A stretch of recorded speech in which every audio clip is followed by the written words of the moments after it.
Hello all of you. हम आपको Lucent का जीके करा रहे हैं। ठीक है, इसके पहले के काफ़ी वीडियो डाल दिए गए हैं, उन्हें अगर आपने नहीं देखा है तो आप देख लीजिए। ठीक है, अगर आप किसी भी कम्पिटेटिव एग्जाम की तैयारी कर रहे हैं तो ये वीडियो आपके लिए बहुत महत्वपूर्ण है, इन्हें आप देख सकते हैं। ठीक है, आपकी दो लूसेंट हैं, जैसे कि आपको पता है, एक वस्तुनिष्ठ है जो ऑब्जेक्टिव टाइप की है। पहले हम ये डिटेल वाली करेंगे, उसके बाद में दूसरी वाली आप ही करेंगे ऑब्जेक्टिव टाइप वाली। ठीक है, इसके एक एक पोर्शन को कंप्लीट करेंगे हम। जब हिस्ट्री वाला कंप्लीट हो जाएगा तो हिस्ट्री वाले पोर्शन की हम वो ऑब्जेक्टिव टाइप के क्वेश्चन कर लेंगे। ठीक है, तो आप एक बार हिस्ट्री वाले पोर्शन को अच्छे से समझ लीजिए। और डिटेल में इसको इसलिए बता रहे हैं कि आप डिटेल में आप एक बार पढ़ लेंगे ना तो आप क्वेश्चन आंसर अच्छे से कर पाएंगे फिर। ठीक है, आपको प्रॉब्लम नहीं होगी उसमें।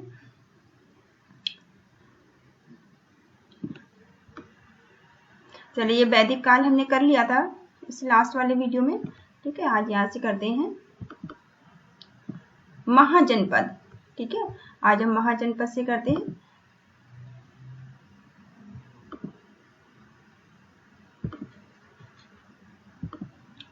ठीक है, महाजनपद का उदय। ठीक है, महाजनपद का उदय कहाँ कहाँ और कैसे कैसे हुआ है, चलिए देखते हैं। बुद्ध के जन्म से पूर्व, ठीक है, बुद्ध का जन्म नहीं हुआ था, उससे पहले बुद्ध के जन्म के पूर्व 6ठी शताब्दी ईसा पूर्व में भारतवर्ष 16 जनपदों में बटा हुआ था। ठीक है, ये पॉइंट आप याद रखेंगे कि बुद्ध के जन्म से पहले जो भारतवर्ष था वो 16 जनपदों में बटा हुआ था। ठीक है, इसकी जानकारी हमें बौद्ध ग्रंथ अंगुत्तर निकाय से मिलती है। ठीक है, ये आप ग्रंथ का नाम याद रखेंगे कि इसकी जानकारी हमें कहाँ से मिलती है, जनपदों की, महाजनपदों की। ये बौद्ध ग्रंथ अंगुर निकाय से मिलती है। ठीक है, अंगुत्तर निकाय जो है बौद्ध ग्रंथ है, उससे हमें इन महाजनपदों की जानकारी मिली है। अब ये महाजनपद है, इनकी राजधानियां हैं और इनके क्षेत्र कहाँ कहाँ थे। ठीक है, आधुनिक स्थान भी दिए गए हैं नाम में इसमें। तो पहला इसका है अंग। ठीक है, अंग कहाँ पे है, चंपा इसकी राजधानी थी। ठीक है, अंग की राजधानी चंपा हुआ करती थी। और ये भागलपुर, मुंगेर जो कि अब कहाँ पर है, बिहार में है। ठीक है, इसका आधुनिक नाम बिहार है अब। ठीक है, तो ये जो अंग महाजनपद है, ये इसकी राजधानी पहले चंपा हुआ करती थी और इसका जो स्थान था वो भागलपुर था। ठीक है, भागलपुर मुंगेर जिसे कि अब बिहार बोलते हैं। ठीक है, मगध की राजधानी क्या थी, गिरिब्रज। ठीक है, या फिर राजगृह जिसे कहते थे। ठीक है, मगध की राजधानी गिरिगृह या फिर राजगृह थी। और इसका स्थान था पटना गया जो कि बिहार में है। ठीक है, पटना बिहार में, आपको पता ही होगा, पटना हो गया बिहार में है। ठीक है, काशी के नाम से ही समझ जाएंगे, काशी का संबंध बनारस से है। ठीक है, काशी बनारस में है। तो काशी की राजधानी वाराणसी में थी। ठीक है, काशी की राजधानी कहाँ पे थी, वाराणसी में इसकी राजधानी थी। और वाराणसी के आसपास उत्तर प्रदेश, इसका क्षेत्र क्या था, वाराणसी के आसपास उत्तर प्रदेश का क्षेत्र था। ठीक है, वाराणसी के आसपास उत्तर प्रदेश का क्षेत्र। आपको वैसे पता है कि जो वाराणसी बनारस है वो कहाँ, उत्तर प्रदेश में है। ठीक है, और काशी वाराणसी के अंदर है। ठीक है, वत्स की राजधानी कौशाम्बी थी। ठीक है, वत्स की राजधानी क्या थी, कौशाम्बी। आप थोड़ा सा याद रखिए, इनको क्या है, क्वेश्चन आपसे एग्जाम में पूछे जाते हैं इस तरह से। तो वत्स की राजधानी कौशाम्बी थी। इसका क्षेत्र क्या था, इलाहाबाद के आसपास, उत्तर प्रदेश। ठीक है, इलाहाबाद भी कहाँ, उत्तर प्रदेश में ही है। ठीक है, तो इलाहाबाद के आसपास ये उत्तर प्रदेश इसका क्षेत्र है। और वत्स की राजधानी कौशाम्बी थी। वज्जी, ठीक है, वज्जी की राजधानी वैशाली थी। ठीक है, वैशाली या विदेह जिसे बोलते हैं। ठीक है, वैशाली या विदेह, मिथिला, ये तीनों इसी के नाम है। ठीक है, तो विज की राजधानी वैशाली, विदेह या मथुरा, ये मिथिला जो भी नाम आ जाए। ठीक है, ये कहाँ है, मुजफ्फरपुर और दरभंगा के आसपास का क्षेत्र जो कि कहाँ पे है, ये भी दरभंगा के आसपास का क्षेत्र है। ठीक है, तो मुजफ्फरपुर एवं दरभंगा के आसपास का जो क्षेत्र है, यहाँ पे इसकी राजधानी, इसका क्षेत्र पूरा आता है। और ये विज की राजधानी वैशाली आप याद रखेंगे। ठीक है, कौशल की राजधानी श्रीवस्ती। ठीक है, कौशल की राजधानी क्या थी? श्रीवस्ती। तो कौशल की राजधानी श्रीवस्ती थी और कौशल कहाँ पर पड़ता है? फैजाबाद पड़ता है उत्तर प्रदेश में। ठीक है, कौशल फैजाबाद उत्तर प्रदेश में है। अवंती, अवंती की राजधानी क्या है? उज्जैन। ठीक है, महिष्मती, अवंती की राजधानी क्या है? उज्जैन या महिष्मती। ये कहाँ पे है? मालवा मध्य प्रदेश में है। ठीक है, मालवा मध्य प्रदेश पड़ता है, इसका क्षेत्र है मालवा जो मध्य प्रदेश में है। और उज्जैन आपको पता ही होगा, उज्जैन मध्य प्रदेश में है, एमपी में। ठीक है, तो अवंती की राजधानी जो है उज्जैन या फिर महिष्मती होगा पुराना नाम। ठीक है, जो भी है, तो इसकी राजधानी यहाँ पे और मालवा मध्य प्रदेश इसका क्षेत्र है। ठीक है, मल्ला, मल्ला की राजधानी कुशावती। मल्ला की राजधानी क्या थी? कुशावती। ये सारे जनपद हैं, महाजनपद। तो मल्ला की राजधानी कुशावती थी और इसका क्षेत्र क्या है? इसका क्षेत्र देवरिया पड़ता है। और देवरिया कहाँ पर है? देवरिया उत्तर प्रदेश में है। ठीक है, देवरिया कहाँ पर है? उत्तर प्रदेश में। ठीक है, तो मल्ला की राजधानी कुशावती। ठीक है, मल्ला की राजधानी कुशावती है और ये देवरिया उत्तर प्रदेश का क्षेत्र है। पंचाल, ठीक है, पंचाल की राजधानी कहाँ पर है? पंचाल की राजधानी अहिच्छत्र या फिर काम्पे। ठीक है, ठीक है, तो पंचाल की राजधानी कहाँ पे? पंचाल की राजधानी है अहिच्छत्र। ठीक है, अहिच्छत्र या फिर काम्पिल्य जगह है इसकी। ये कहाँ पे? बरेली, बदायूं, फर्रुखाबाद उत्तर प्रदेश। ठीक है, इसकी राजधानी कहाँ? इसका क्षेत्र क्या क्या था? बरेली, बदायूं और फर्रुखाबाद। और ये सारे क्षेत्र कहाँ पड़ते हैं? ये सारे उत्तर प्रदेश में पड़ते हैं। ठीक है, चेंदी, चेंदी की राजधानी क्या थी? चेंदी की राजधानी थी शक्तिमती। ठीक है, चेंदी की राजधानी शक्तिमती थी और इसका क्षेत्र क्या है? बुंदेलखंड उत्तर प्रदेश। ठीक है, इसका क्षेत्र था बुंदेलखंड उत्तर प्रदेश। आपने देखा कि ज्यादातर उत्तर प्रदेश में ही है जनपद। ठीक है, ज्यादातर जनपद कहाँ पर है? उत्तर प्रदेश में ही है। अभी तक हमें सिर्फ एक ही मिला है जो मध्य प्रदेश में था, है ना। तो इस तरह से आप याद रखिए। कुरु, कुरु की राजधानी कहाँ थी? इंद्रप्रस्थ।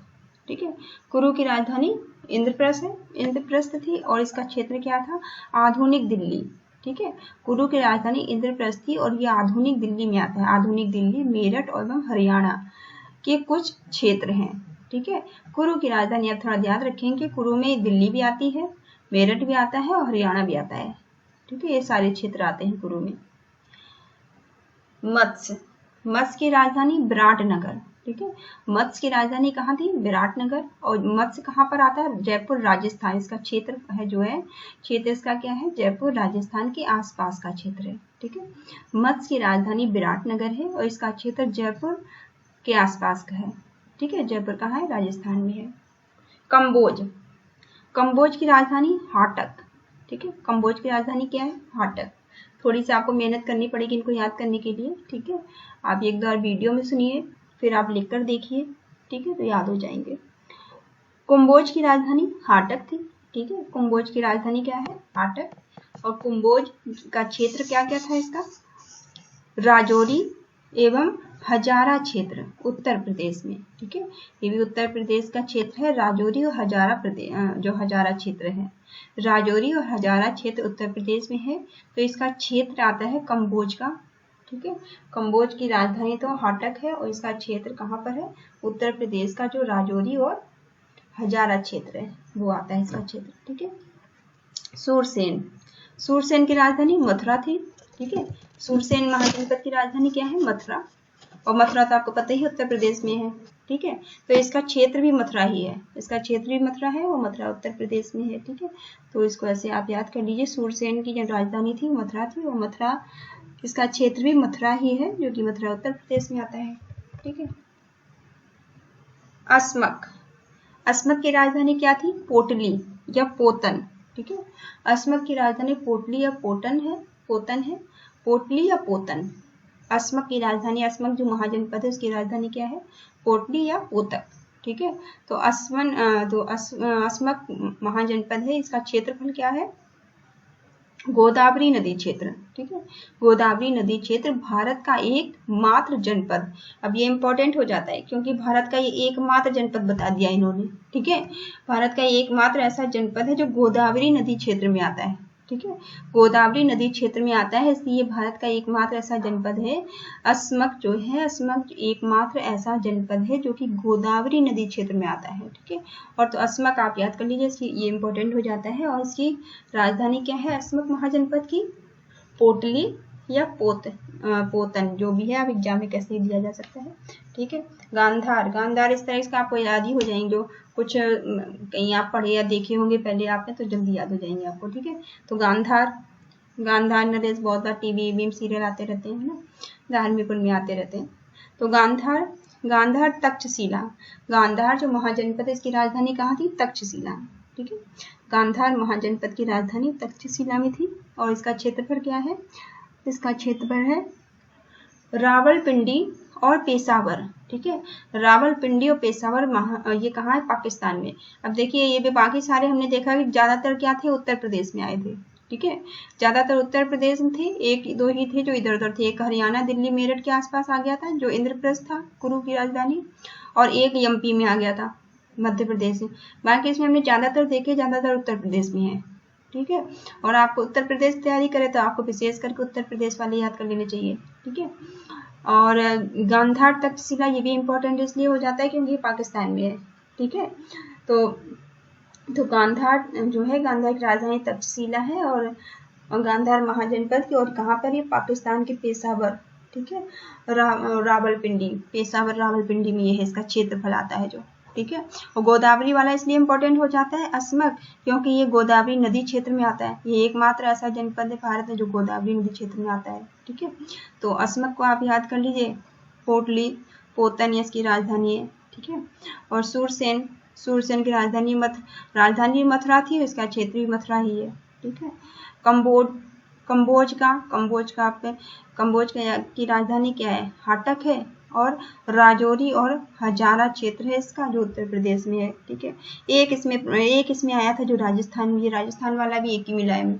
ठीक है, राजस्थान वाला भी एक ही मिला है कि जो मत्स्य है, इसकी राजधानी विराटनगर थी, और जयपुर के आसपास का क्षेत्र, जयपुर आपको पता ही राजस्थान में। ठीक है, ऐसे ही एक इंद्रप्रस्थ पूर्व वाला आया था, कुरु क्षेत्र। ठीक है, कुरु की राजधानी इंद्रप्रस्थ थी, और ये कहाँ है? ये आधुनिक दिल्ली, ठीक है, मेरठ और हरियाणा का क्षेत्र है। ये क्षेत्र है इन 3-4 जिलों का। ठीक है, बाकी एक ये एमपी का एक आया था, ये अवंती। ठीक है, अवंती की राजधानी उज्जैन थी।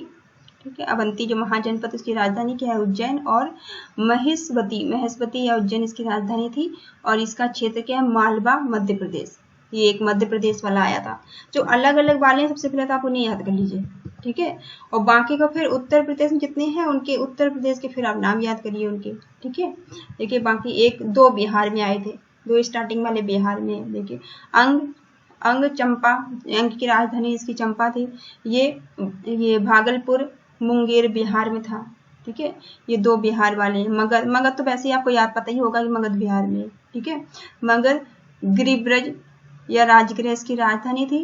और पटना गया आपको पता है बिहार में है। ठीक है, पटना गया बिहार में है। तो ये इस तरह से ये कुछ हैं जो अलग वाले याद कर लीजिए। फिर उत्तर प्रदेश वाले महत्वपूर्ण याद कर लीजिए। काशी, बनारस, इलाहाबाद सब आसपास का है। काशी से तो आपको काशी बनारस वाला याद ही हो जाएगा। ठीक है, क्योंकि काशी बनारस में है, और काशी की राजधानी भी बनारस थी, और काशी का क्षेत्र भी वही वाराणसी है। ठीक है, तो बनारस है। ऐसी वत्स, कौशाम्बी या इलाहाबाद में है। ठीक है, थोड़ा सा आपको अगर जानकारी होगी तो वत्स की राजधानी कौशाम्बी है, कौशाम्बी इलाहाबाद उत्तर प्रदेश में है। ठीक है, तो इस तरह से थोड़ा मेहनत तो यहाँ में करनी पड़ेगी आपको याद करने के लिए। 2-3 बार वीडियो में याद करने की कोशिश करिए। कुछ आप फिर जब याद हो जाए तो एक बार लिख कर देखिए कितने याद हो गए, कितने आप भूले। 2-4 बार मेहनत करोगे तो हो जाएंगे याद ये। ठीक है, इंपॉर्टेंट है, एग्जाम में पूछ दिए जाते हैं। जैन धर्म, चलिए नेक्स्ट टॉपिक आ जाता है हमारा जैन धर्म का। ठीक है, चलिए इसको पढ़ते हैं। जैन धर्म के संस्थापक एवं प्रथम तीर्थकर, इसके संस्थापक और पहले तीर्थकर क्या थे? ऋषभदेव। ठीक है, इनका नाम आपको याद रखना है कि जैन धर्म के संस्थापक और पहले तीर्थकर कौन थे? ऋषभदेव।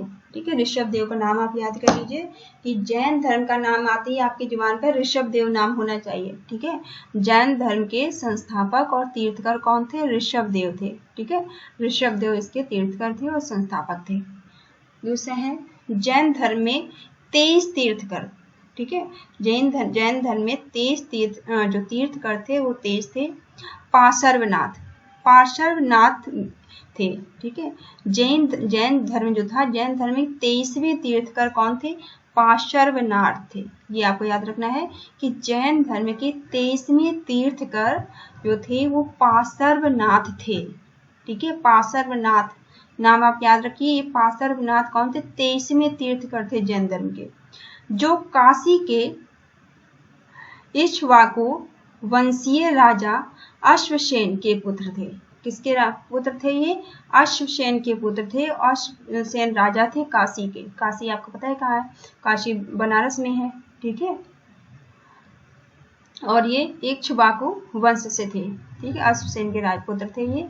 इन्होंने 30 वर्ष की अवस्था में सन्यासी जीवन को स्वीकार किया था। ठीक है, इन्होंने 30 वर्ष की आयु में सन्यासी जीवन स्वीकार कर लिया था। ये 30 वर्ष की आयु में सन्यासी बन गए थे। कहने का मतलब ये है कि ये जो पार्श्वनाथ हैं 30 वर्ष की आयु में ये क्या बन गए थे? सन्यासी बन गए थे। ठीक है, इनके द्वारा दी गई शिक्षा थी, इन्होंने जो शिक्षा दी थी वो क्या क्या दी थी? पहला इन्होंने कहा था कि हिंसा ना करना। ठीक है, इनकी शिक्षाओं में शामिल है कि हिंसा नहीं करनी चाहिए व्यक्ति को। ठीक है, हिंसा मतलब वही लड़ाई झगड़े। ठीक है, तो आपको हिंसा नहीं करनी चाहिए इन्होंने कहा था।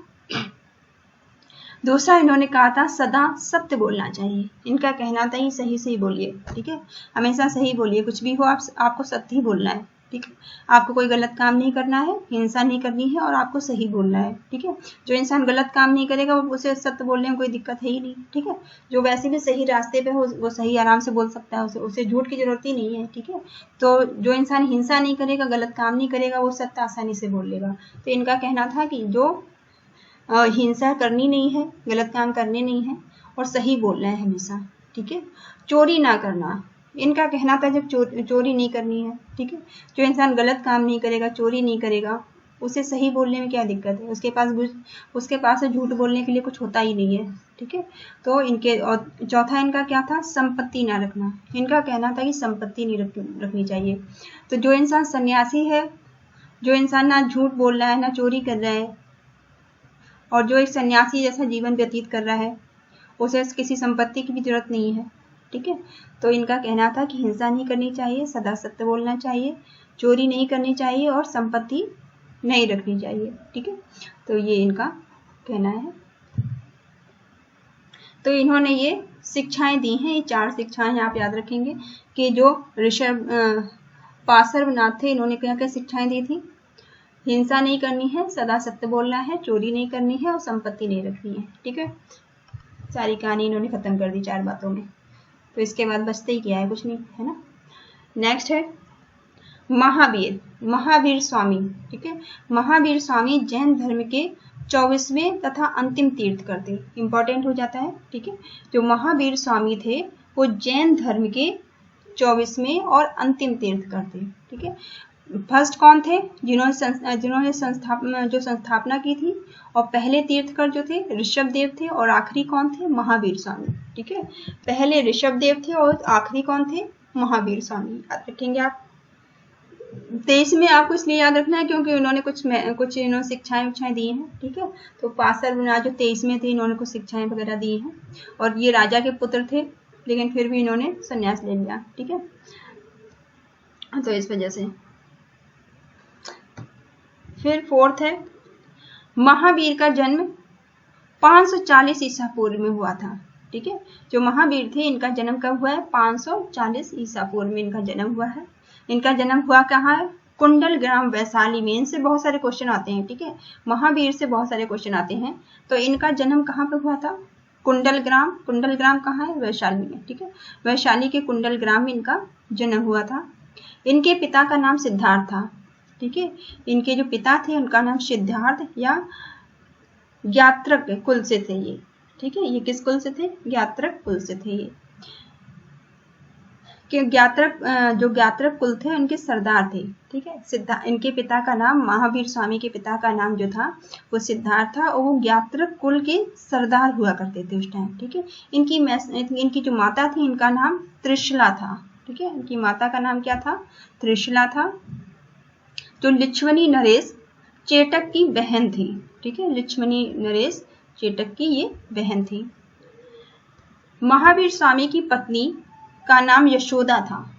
महावीर स्वामी की पत्नी भी थी, इनका नाम यशोदा था, और इनका एक पुत्र भी था। ठीक है, और एवं पुत्र का नाम, इनका जो पुत्र था, सॉरी इनका पुत्र नहीं था, पुत्री थी इनकी। ठीक है, इनकी पुत्री थी जिसका नाम अनोजा था, अनोजा प्रियदर्शनी। इनकी पुत्री थी जिसका नाम अनोजा प्रियदर्शनी था। ठीक है, तो महावीर स्वामी की पत्नी का नाम यशोदा था, महावीर स्वामी की पुत्री का नाम अनोजा प्रियदर्शनी था।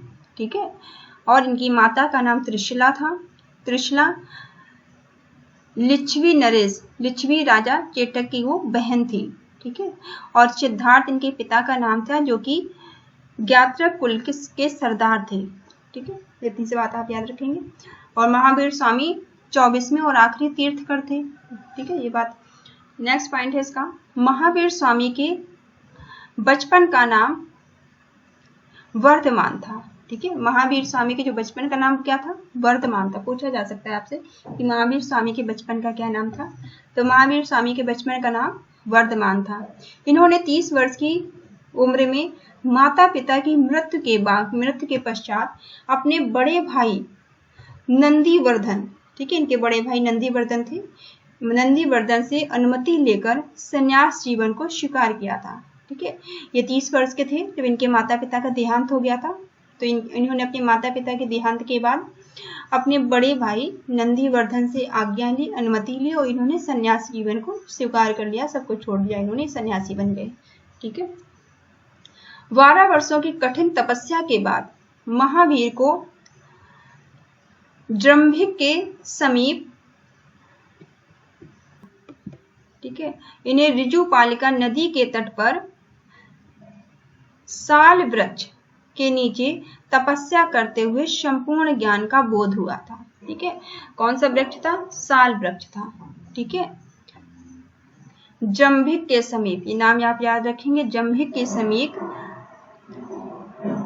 ऋजुपालिका नदी के पास। ठीक है, ऋजुपालिका नदी के पास ये तपस्या कर रहे होंगे, वहां पे साल वृक्ष के नीचे इन्हें संपूर्ण ज्ञान प्राप्त हुआ था। ठीक है, इसी समय महावीर जिन मतलब विजेता, अरहत, पूज्य और निर्ग्रंथ, ठीक है, निर्ग्रंथ मतलब बंधनहीन कहलाए। क्या क्या ये कहलाए थे? जिन मतलब विजेता, जिन का मतलब क्या होता है? विजेता। अरहत का मतलब पूज्य, पूजनीय। ठीक है, और निर्ग्रंथ मतलब बंधनहीन कहलाए। ये 3 नाम इनको दिए गए, ये कहलाए उस टाइम। नेक्स्ट है, महावीर ने अपना उपदेश प्राकृत अर्धमागधी भाषा में दिया। इन्होंने अपना उपदेश तो दिया था, किसमें दिया था?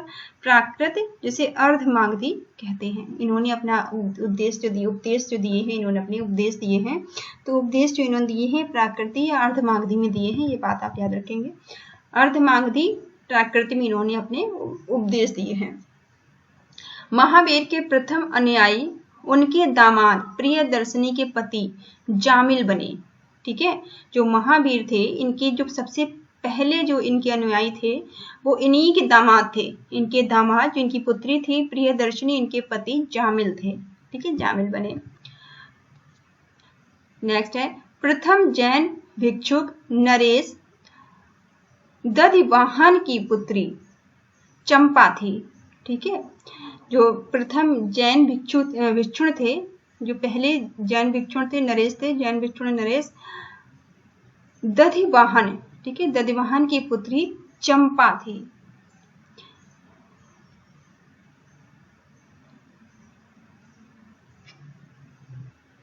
ठीक है, तो पहली जैन भिक्षुणी, इसका नाम भी आप इनका याद रखिए कि पहली जैन भिक्षुणी, ठीक है, भिक्षुक तो बहुत सारे लोग बनते हैं, ठीक है, लेकिन भिक्षुणी बनने वाली पहली जो महिला थी, ठीक है, वो चंपा थी।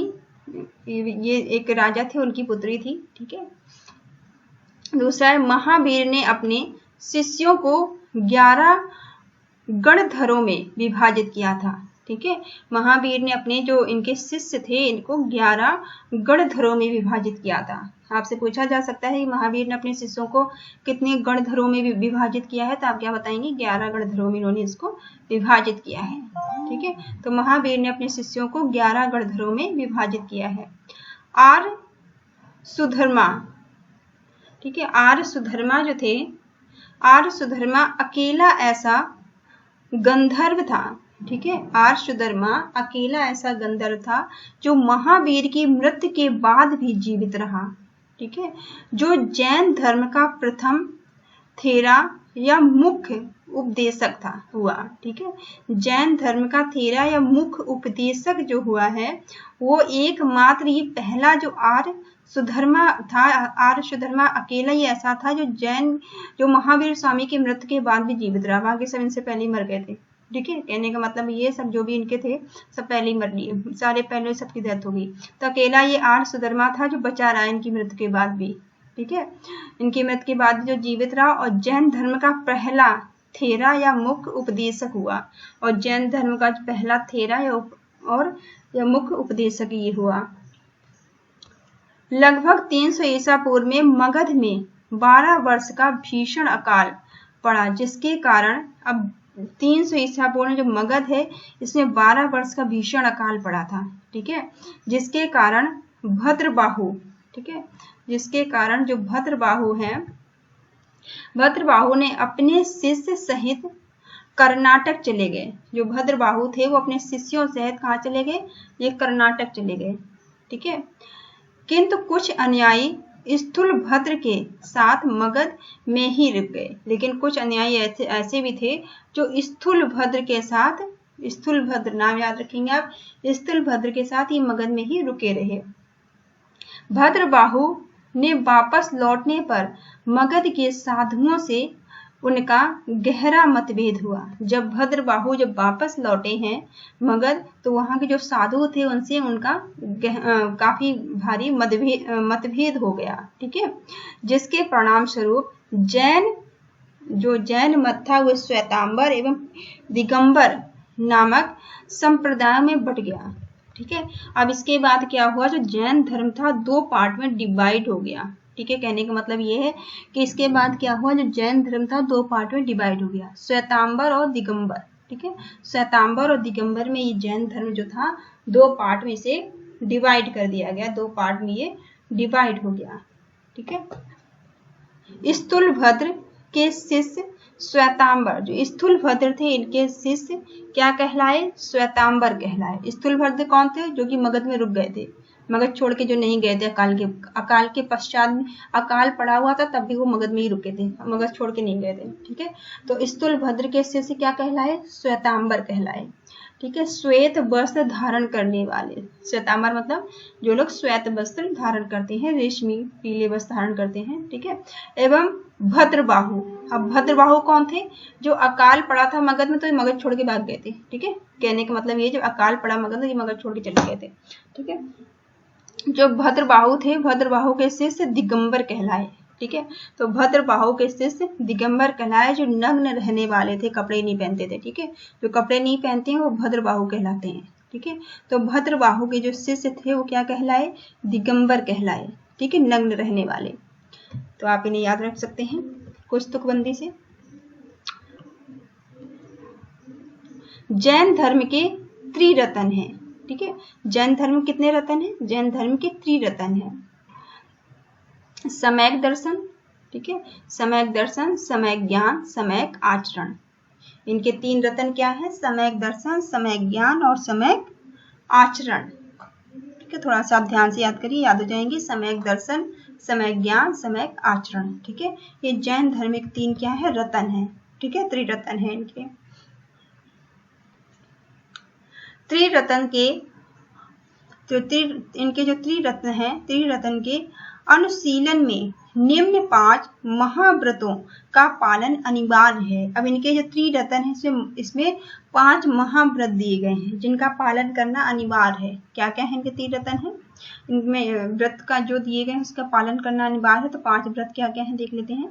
अहिंसा, ठीक है, अहिंसा, सत्य वचन और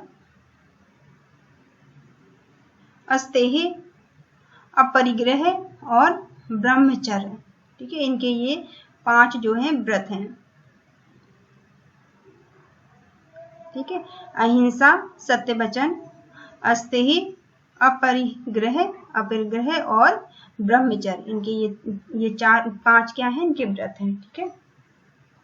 जैन धर्म में ईश्वर की मान्यता नहीं है, ठीक है, ये पॉइंट आप याद रखेंगे कि जो जैन धर्म है इसमें ईश्वर की मान्यता नहीं है। जैन धर्म में आत्मा की मान्यता है, ठीक है। जैन धर्म में ईश्वर की मान्यता नहीं है, जैन धर्म में किसकी मान्यता है, आत्मा, ठीक है। तो जैन धर्म में किसकी मान्यता नहीं है, जैन धर्म में ईश्वर की मान्यता नहीं है और जैन धर्म में आत्मा को ही मान्यता दी गई है, ठीक है, आत्मा ही परमात्मा है। महावीर पुनर्जन्म एवं कर्मवाद में विश्वास करते थे। जो महावीर थे किस चीज में विश्वास करते थे, पुनर्जन्म और कर्मवाद में, ठीक है। आपके कर्म पर वो विश्वास करते थे, आप जैसा कर्म करेंगे वैसा आपको फल मिलेगा, ठीक है। आप मेहनत करेंगे तो पैसे कमाएंगे, नहीं करेंगे नहीं कमाएंगे, ठीक है। तो और पूर्व जन्म को ये मान्यता देते थे, ठीक है। तो इनका मानना था एक अच्छे कर्म आप करेंगे तो आपको दोबारा मानव का, जैसे आप कर्म करेंगे वैसा आपको जन्म मिलेगा, ठीक है। तो महावीर जो थे, महावीर पुनर्जन्म और एवं कर्मवाद में विश्वास करते थे, ठीक है। तो महावीर किन चीजों में विश्वास करते थे, महावीर जो थे पुनर्जन्म और कर्मवाद में ये विश्वास करते थे, ठीक है। नेक्स्ट है जैन धर्म के सत्यभंगी ज्ञान, ठीक है। जैन धर्म जो है वह सत्यभंगी ज्ञान के अन्य नाम स्वादवाद, अनेकतावाद, ठीक है, ये इनके नाम है स्वादवाद और अनेकतावाद। तो नाम आप याद रखेंगे, स्वादवाद और अनेकतावाद। जैन धर्म के सत्यभंगी ज्ञान के जो दूसरे नाम है वो क्या है, स्वादवाद, अनेकतावाद, ठीक है। जैन धर्म, नेक्स्ट पॉइंट है, जैन धर्म ने अपनी आध्यात्मिक विचारों को संख्या दर्शन से ग्रहण किया है, ठीक है। जैन धर्म जो है इन्होंने अपने आध्यात्मिक मतलब जो पूजा पाठ वाले विचार होते हैं, ठीक है।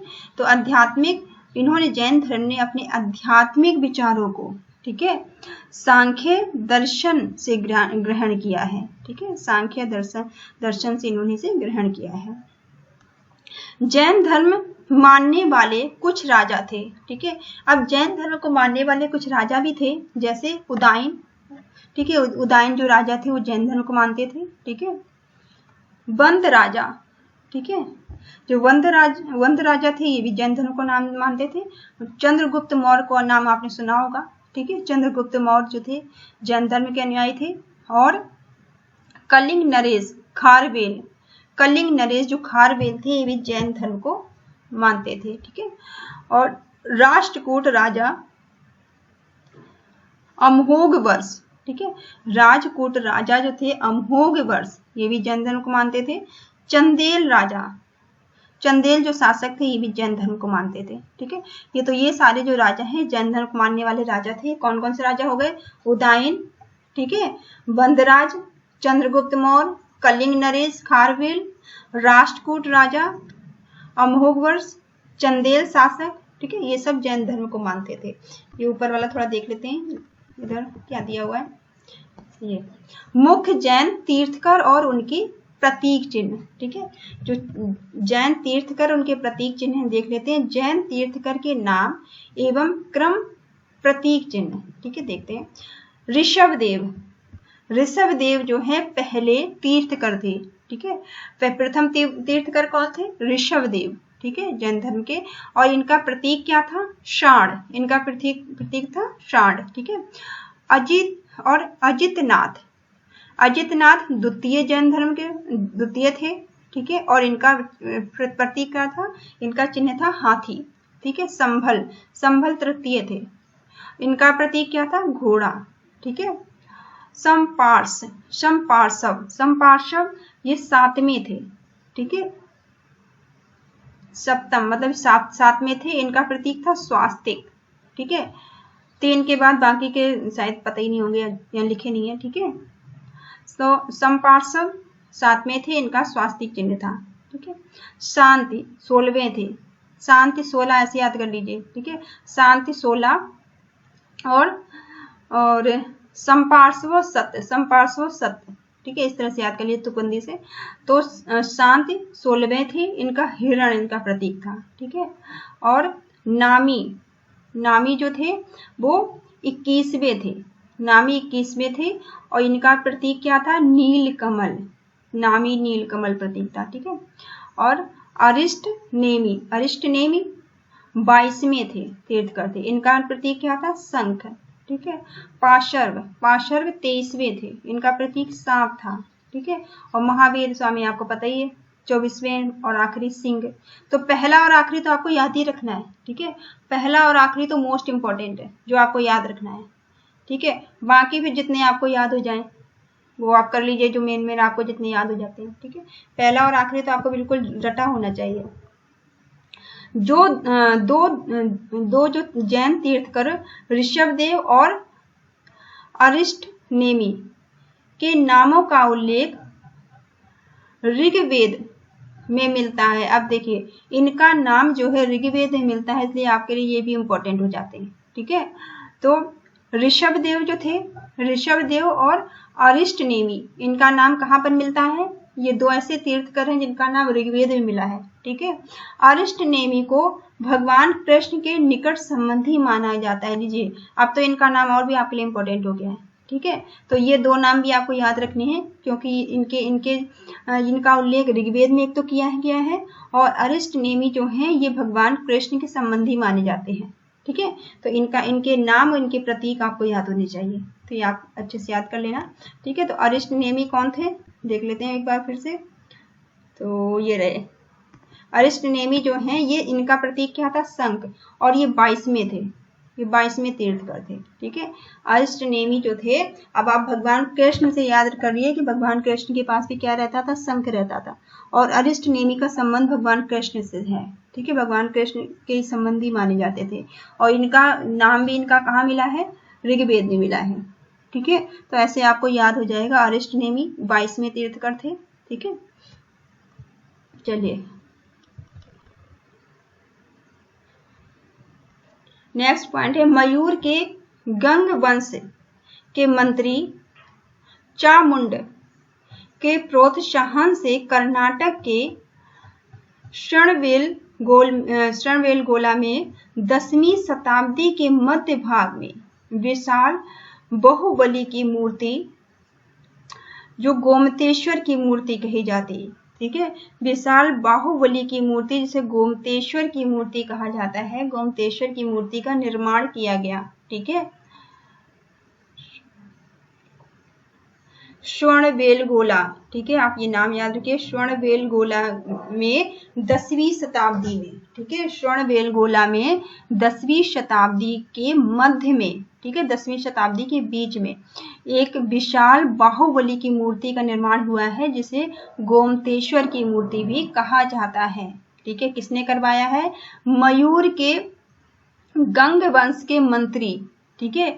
ये कौन थे? ये मयूर के गंग वंश के मंत्री थे चामुंड, जिनका नाम क्या था? चामुंड था, ठीक है। चामुंड के प्रोत्साहन से, चामुंड ने इतना प्रोत्साहित किया था, प्रोत्साहन से कर्नाटक के श्रवणबेलगोला में 10वीं शताब्दी में जो ये मूर्ति बनवाई गई, कर्नाटक में ये मूर्ति है, ठीक है।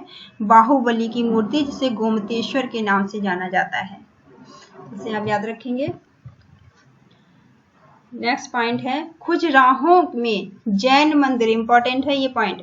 खुजराहो में जैन मंदिर हैं, खुजराहो में जैन मंदिर का निर्माण चंदेल शासकों द्वारा करवाया गया है। क्वेश्चन बहुत बार आया है, खुजराहो के जो जैन मंदिर है उनका निर्माण किसने करवाया है? चंदेल शासकों ने करवाया है, ठीक है। चंदेल शासकों ने खजुराहो में जैन मंदिर का निर्माण कराया है, ठीक है, याद कर लीजिए आप इसे।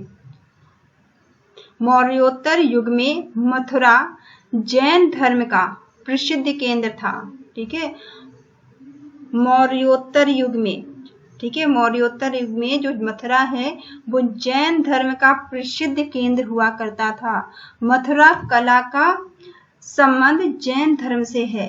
ठीक है, मथुरा कला जो है इसका संबंध जैन धर्म से माना गया है। ठीक है, नेक्स्ट पॉइंट है जैन तीर्थकरों की जीवनी। जब जैन तीर्थकर इनकी जीवनी भद्रबाहु द्वारा रचित कल्पसूत्र है। ठीक है, जो भद्रबाहु ने कल्पसूत्र लिखा है, कल्पसूत्र किसने लिखा है? भद्रबाहु ने। ठीक है, भद्रबाहु द्वारा रचित कल्पसूत्र में जैन तीर्थकरों की जीवनी है। ठीक है, जैन तीर्थकरों की जीवनी किसमें है? कल्पसूत्र में है, जो भद्रबाहु ने रचा है। ठीक है, नेक्स्ट पॉइंट 72 वर्ष की आयु में महावीर की मृत्यु यानी कि निर्वाण, मृत्यु को क्या बोलते हैं? निर्वाण। ठीक है, तो 72 वर्ष की आयु में महावीर की मृत्यु यानी कि निर्वाण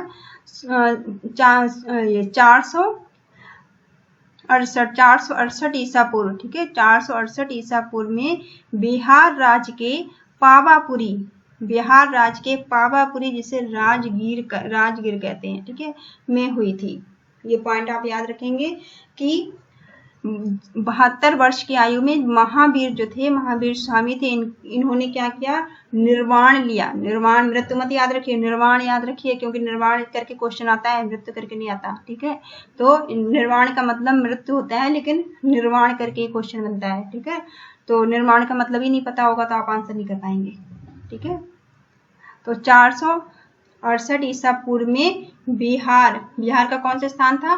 पावापुरी, जिसे राजगीर भी कहते हैं। ठीक है, यहाँ इनकी मृत्यु हुई थी। लास्ट मल्ला राजा।